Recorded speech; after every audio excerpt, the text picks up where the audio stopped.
Halo Kumaha Damang, saatnya Anda menyimak berita Bandung bersama saya, Dana Paramita. Sejumlah berita menarik akan kami sajikan untuk Anda. Berikut 3 berita utama hari ini. Dampak wabah penyakit mulut dan kuku atau PMK, harga sapi di Pasar Hewan Purwakarta mulai meningkat. Mikrobus tabrak truk di Tol Cipularang, Kabupaten Purwakarta. 2 penumpang tewas. Ikuti keseruan pawai dongdang di Desa Bojonggede, Kabupaten Bogor.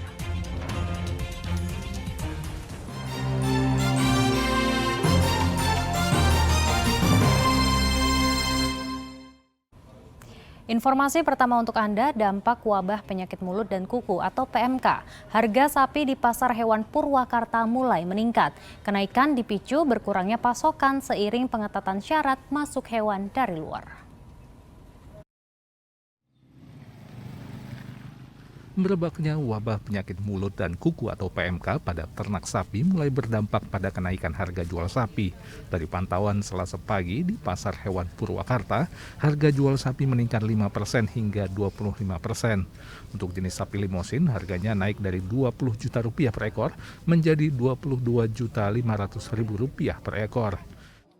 Minimal harga dari kisaran Bapak sebelumnya, Pak? Sebelumnya 20, nah 22.500 sekarang. Oh, sekarang 22.500, Pak. Iya. Untuk jenis sapi apa itu, Pak? PO plus limosin. PO plus limosin. Sapinya insya Allah itu sekarang saat ini naik 25%.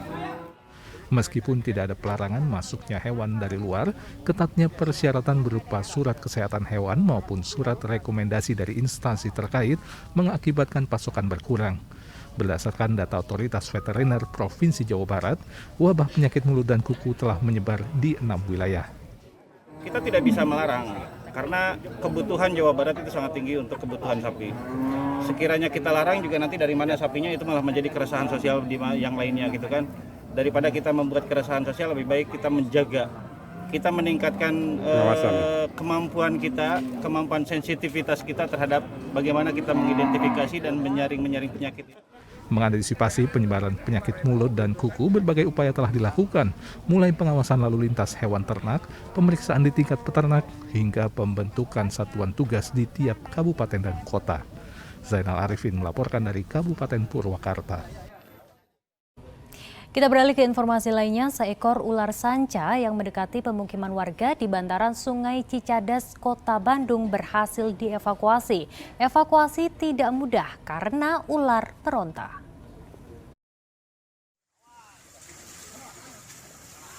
Seekor ular sanca terus memberontak saat petugas pemadam kebakaran Kota Bandung hendak menangkapnya di bantaran Sungai Cicadas, Kiara Condong, Kota Bandung.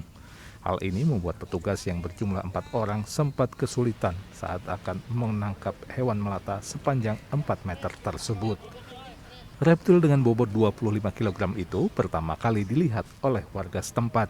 Karena takut ular menuju ke permukiman padat dan mengganggu anak-anak yang sering bermain dekat bantaran sungai, warga kemudian melapor ke petugas pemadam kebakaran.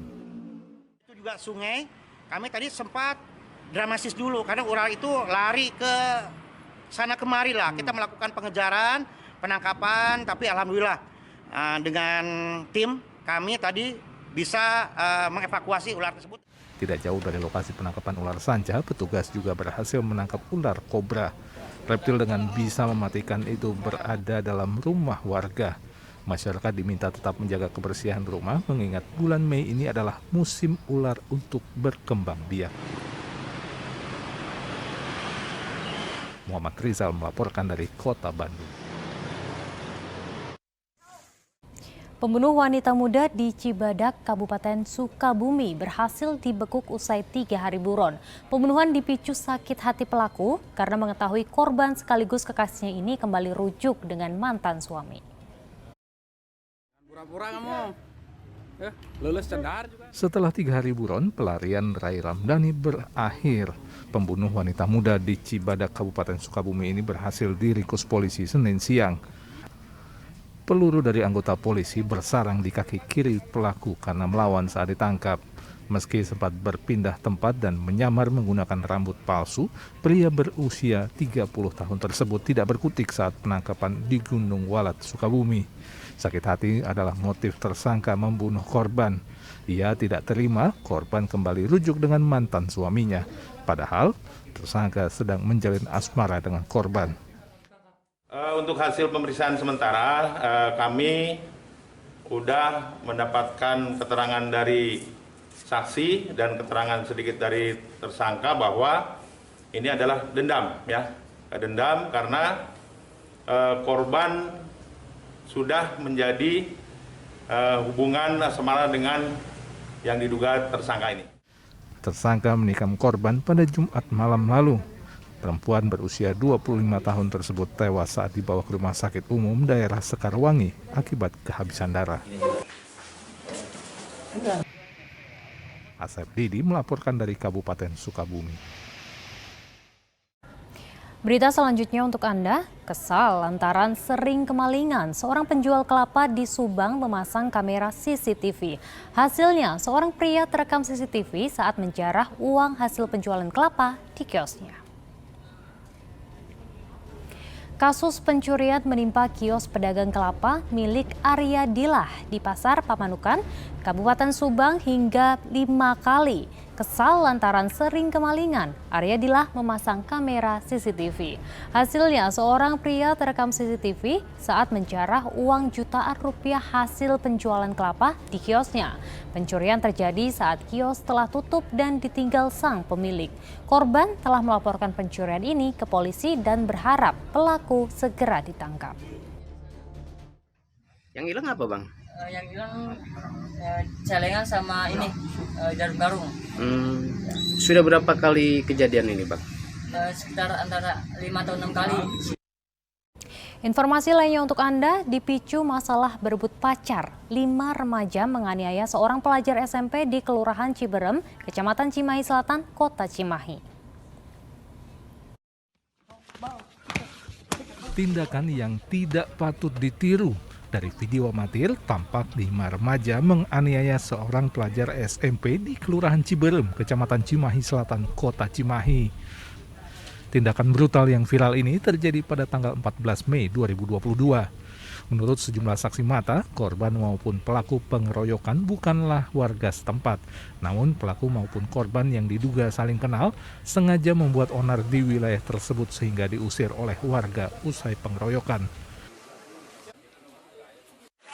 Itu juga anak-anak nggak tahu dari mana, cuman pas direlai juga nggak tahu, bukan asal daerah sini, nggak kenal gitu anak-anak juga. Makanya pas ditanya juga dia nggak bilang gitu, nggak bilang dari mana, diam aja, cuman gitu. Itu ada berapa orang, Bu, kalau boleh tahu, Bu? Ada lebih 10 orang lah. Polisi pun turun tangan dengan melakukan olah tempat kejadian perkara, termasuk memeriksa korban dan beberapa saksi. Polisi juga telah menangkap sejumlah pelaku. Orang tua korban sudah membawa korban berobat untuk diperiksa di Rumah Sakit Mitra Kasih Cimahi. Selanjutnya, karena peristiwanya sudah terjadi, maka orang tua korban telah membuat laporan peristiwa ini ke pihak Polres Cimahi. Pengeroyokan diduga dipicu masalah berebut pacar yang diawali sakit hati dari percakapan di media sosial. Korban telah dibawa ke rumah sakit karena luka pada wajah dan perut. Keluarga korban juga sudah melaporkan pengeroyokan ini agar dilakukan proses hukum. Muhammad Abbas melaporkan dari Kota Cimahi. Sebuah mikrobus menabrak truk hingga rusak parah di Tol Cipularang, Kabupaten Purwakarta pada Selasa dini hari.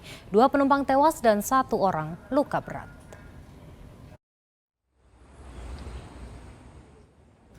Kerasnya benturan mengakibatkan bagian depan dan samping kiri mikrobus rusak parah. Kendaraan travel ini menghantam truk di kilometer 95.500 Tol Cipularang, Kabupaten Purwakarta, Selasa dini hari. Kecelakaan mengakibatkan 2 penumpang tewas. Salah satu korban tewas bernama Herikson Manumpak, asal Durensau, Jakarta Timur. Sedang 1 penumpang lain bernama Yayan Sofiana mengalami luka berat, serta sopir mikrobus menderita luka ringan. Insiden maut ini terjadi saat mikrobus yang dikemudikan Hussein Bukhari melaju dari Jakarta menuju Bandung. Diduga sopir mengantuk, mobil travel oleng dan menabrak sisi kanan truk. Usai tabrakan, truk melarikan diri. Menurut pengakuan pengemudi, mengantuk sehingga menabrak bagian kanan kendaraan truk yang tidak diketahui identitasnya. Seluruh korban dievakuasi ke Rumah Sakit Abdul Rajak Purwakarta. Bangkai minibus kemudian dibawa ke Pos Derek Tol Cipularang. Kepastian penyebab kecelakaan maut ini masih diselidiki Satuan Lantas Polres Purwakarta. Zainal Arifin melaporkan dari Kabupaten Purwakarta.